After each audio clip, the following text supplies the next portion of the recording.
Hi guys, as we are on curfew and lockdown, I decided to do something different, not just because I'm bored, but decided to challenge to do a cooking video. So for the next few days, what I'm going to do is to show you one of my favorite food and what I think is probably the best roast chicken in the world. And to begin with, today I'm going to start with making the broth or chicken stock.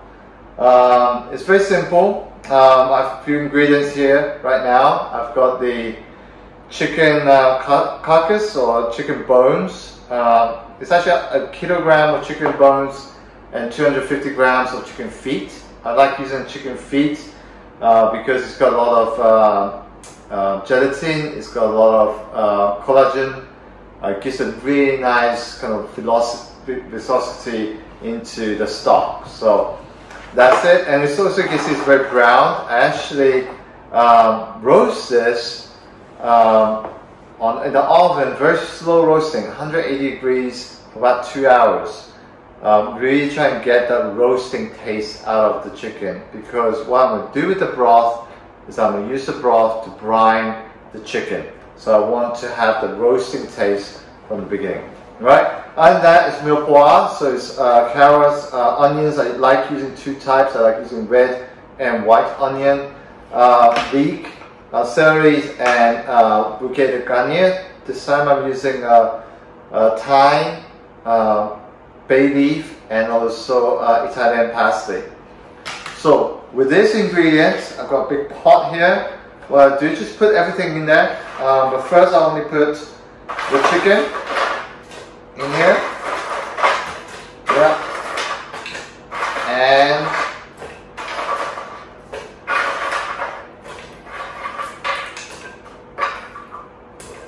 there's 3 liters of water. Actually in here it's already got 2 liters. So just another liter of water. And my secret stash, which is this is liquid taken from when I deglaze, when I actually kind of will roast the bones on a pan. After that I put some water in there and then deglaze all the good taste in here. So you put that in here as well. Alright, and then I put this on the heat.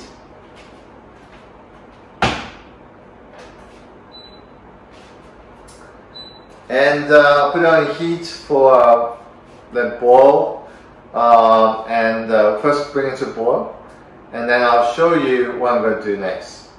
Just about to boil. In fact, it's already boiling, and you can really smell that roast chicken smell come out. And what you do, you just really want to just maybe not boil too aggressively. So when it's going to be aggressive, you want to get into a rolling boil.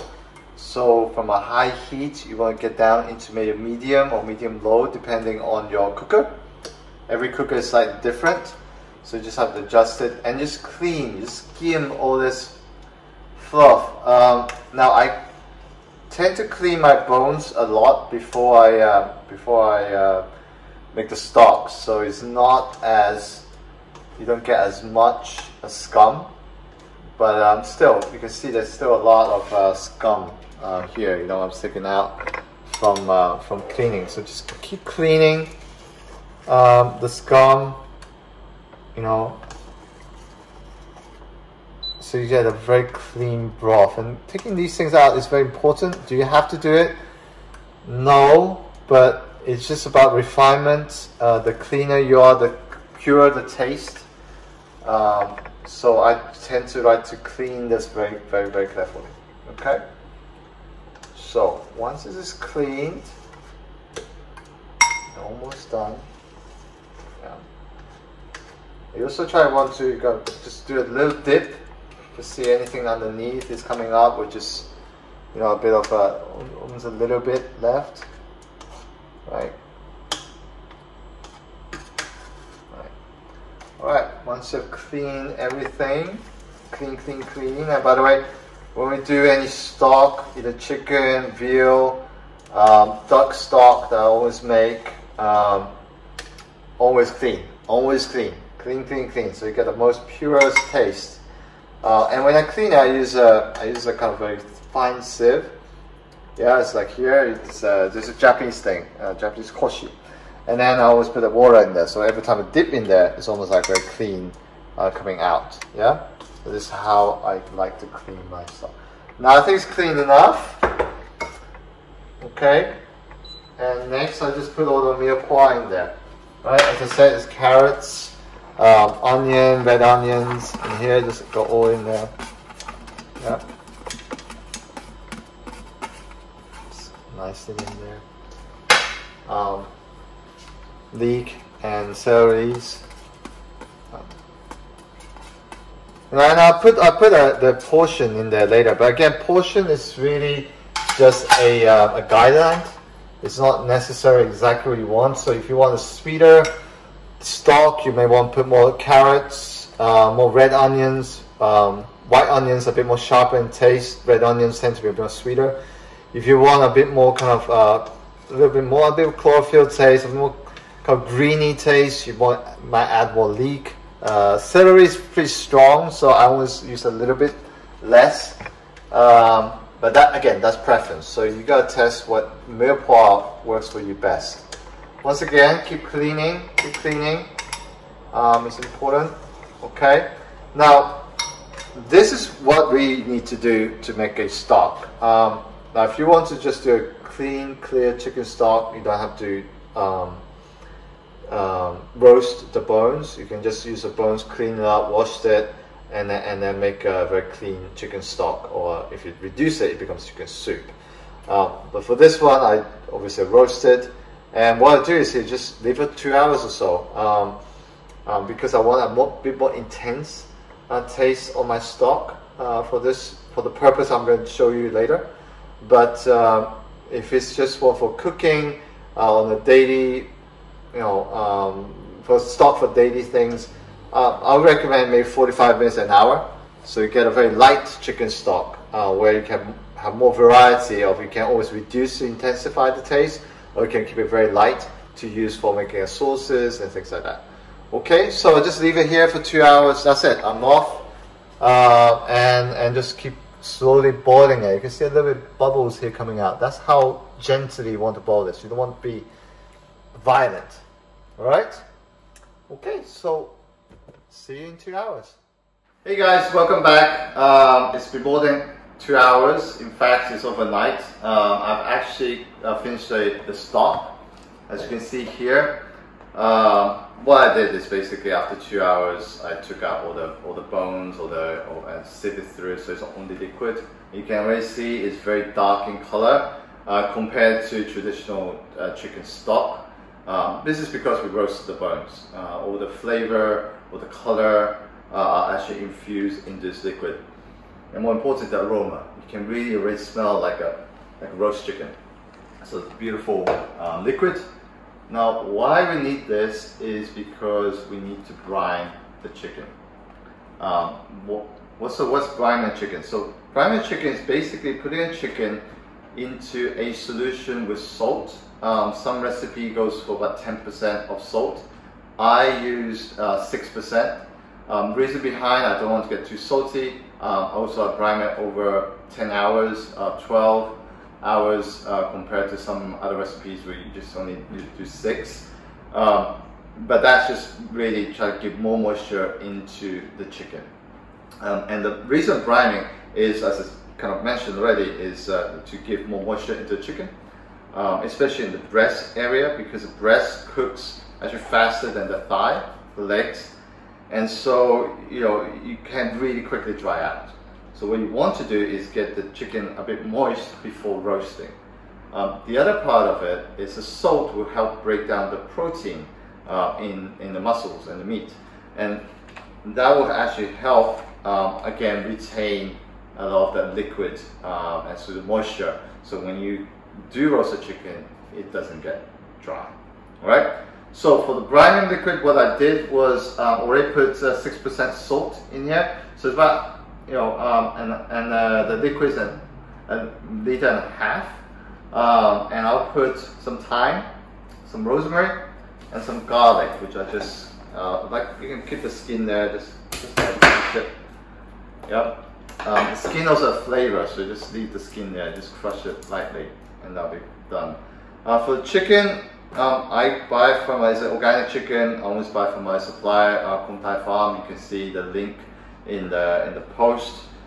They do wonderful chicken, and they're really free range. They run around the mountain, so their muscles are much different from chicken that is just sit there, you know, or kind of a lot, and it's less fat, but much more muscle, and it's much more tender as a chicken. So it's a great chicken to use. I love using them. When I buy them, because I'm kind of a chef, so I get a full chicken. I get the head, and I get the legs and etc. And these I will use it for stocks. And also these things, the heart, the kidney, and the liver, these are all usable if you fancy using them. I love using them, like the liver, to make the sauce thicken it a bit more. Eating the heart, eating the kidney is kind of also very tasty, but that's up to you. Now, what I do is basically, oh, one last thing. While you kind of prepare chicken, there's something called wishbone. Wishbone is like a collarbone for a human being, and it's beside between kind of breast and here. It's right here. You can see it. It's right here. It's a wishbone, and it's better to take it off, because once you roast it and you start carving the breast, etc., this wishbone can get in the way, and you have to kind of carve it around. It's very awkward, so it's better to take it off at the beginning.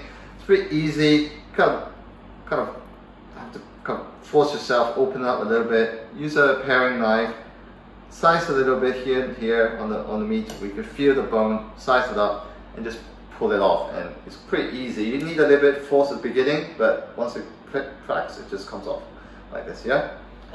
Okay. So, brining. Now, I use a plastic bag. I'm reusing things I'm using both with. And you can see it's actually a bit wet. Not because I only washed it, because I also want to know exactly how much liquid I needed.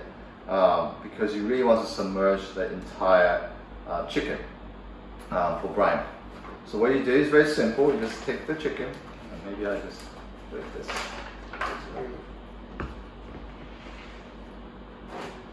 Here. Just stick the chicken. You really want the breast to really brine, so I always put the breast at the bottom. Yeah, so it doesn't really have a chance of not getting the liquid that's needed. Alright. Just put your aromatics in here. No real beauty of doing it. And just pour liquid in here. Just pour the liquid.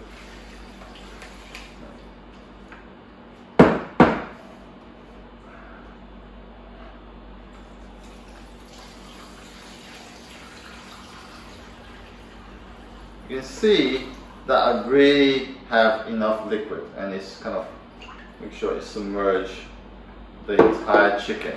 Yeah, you can see the whole chicken is in here, submerged into liquid.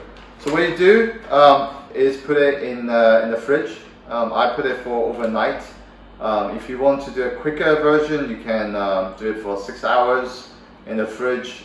In that case, I would encourage you to increase the salt level to maybe 8 to 10% for the liquid. Okay?